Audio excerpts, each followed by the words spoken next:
The best-known three-note theme in America debuted on this date in 1926.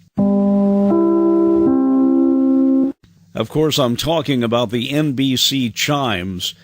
It was on this date in 26 that NBC Radio became the first network to provide programming to multiple stations in a major way. 24 stations to be exact. The chimes were struck manually by the announcer as he closed out each segment.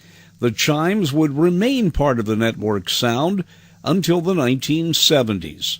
But as technology got better, NBC engineers invented a machine that would reproduce the sound of the chimes. Today, collectors love having the clunky things among their memorabilia.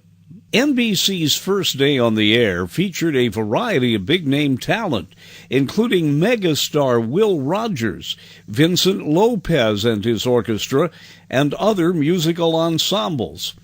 NBC spent $50,000 in 1926 money on that network debut, but it promised in the future it would start breaking even by selling advertising.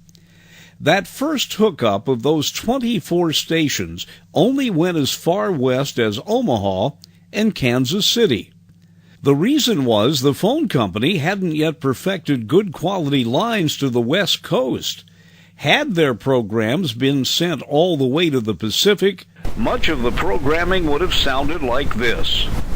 By 1933, NBC had expanded all the way to the West Coast. Phone lines were better, but a lot of programming originated from Los Angeles and San Francisco on the new Orange and Gold networks with supplemental lines to smaller cities.